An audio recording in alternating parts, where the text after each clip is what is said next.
going on, guys? Justin Hagen's Fit. Welcome back to another video. You could see the new space here. This is gonna be the new space for a while. I got my camera set up here. We did have the webcam up here, but we moved on, bigger and better things. So yeah, we do have the camera now, so quality of the content's gonna get a lot better. You might have seen, if you look at my YouTube shorts, you might have seen a few shots with that camera in there.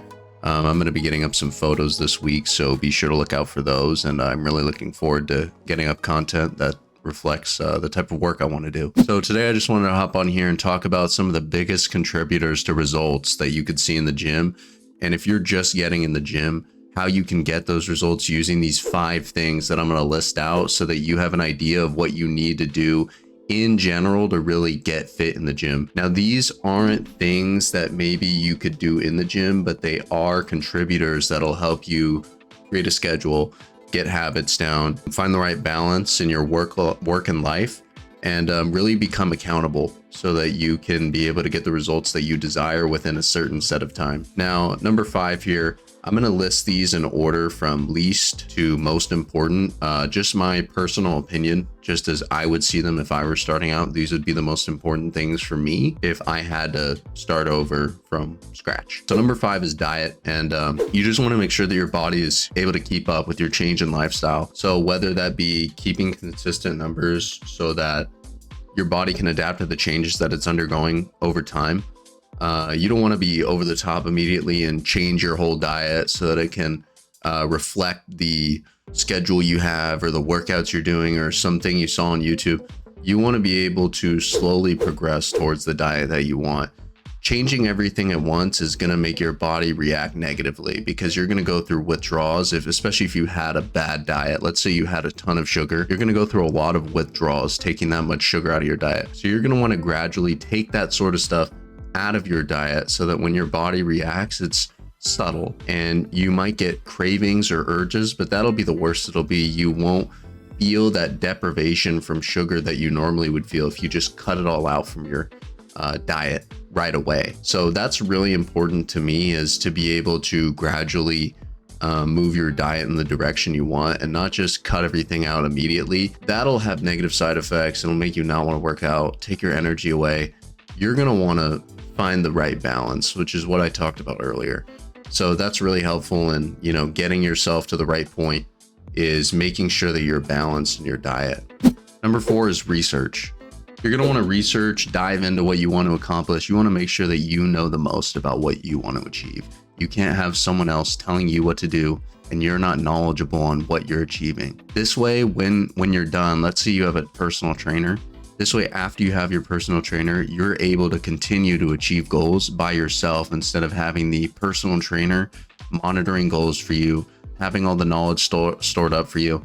It's important to know that after the personal trainer, you should have a plan that should be enabled so that you're not constantly dependent on another person for information. That way, after you've done this research, you're able to get into a space where you know what's good for you, you know what benefits you. That way you don't waste as much time in the gym. Therefore, you're getting results quicker, more efficiently without having to address someone else simply because you did research. You should be researching everything you want to do, because if you don't research, then you'll just be wasting your own time. You won't get the results you want. You're not going to see any growth. You're going to not enjoy what you're doing. Your passion is going to go way down and your motivation is going to be out the window.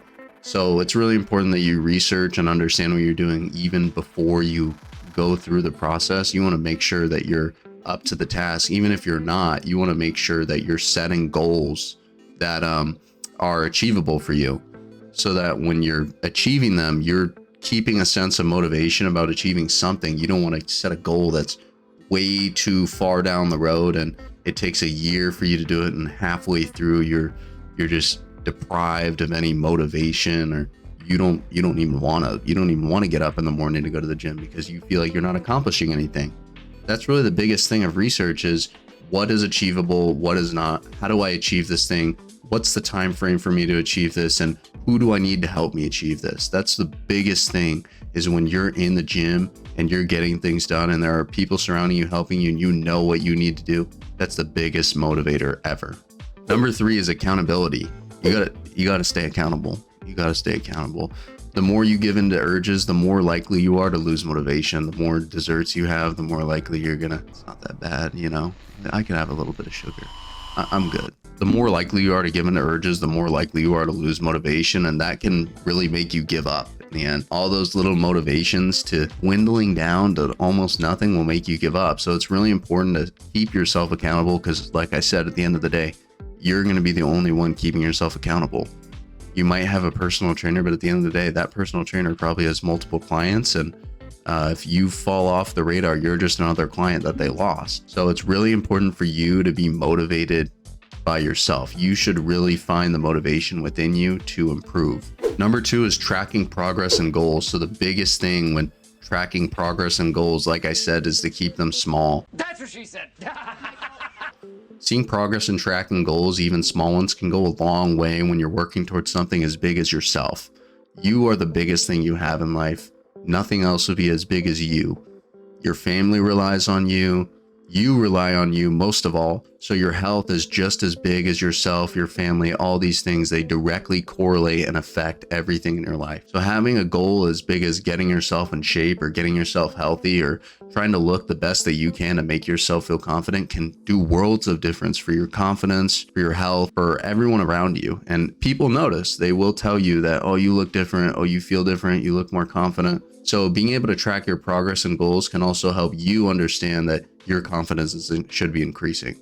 Number 1 is consistency. Now, this is the biggest one. When I started, and I'll show a picture of myself before I even worked out once, I was never in the gym. I would never go. And I had a membership. I just didn't really feel like going. It wasn't one of my priorities. But when I got in there, I really felt a connection at first. So being consistent in getting in there, working out, really helped me to boost my confidence, get my health up, become the person I am today, fall in love with personal training, get my personal training certification, and really be able to ingrain myself in the gym culture, understanding what I'm doing, knowing what works for me, knowing what doesn't work for me, and being able to assess what I need to do to be successful in the gym. So consistency really helped with that. I was in there about 2 hours a day, which isn't super maintainable, but if you're in there 3-4 days a week for an hour, that's great. That's great consistency.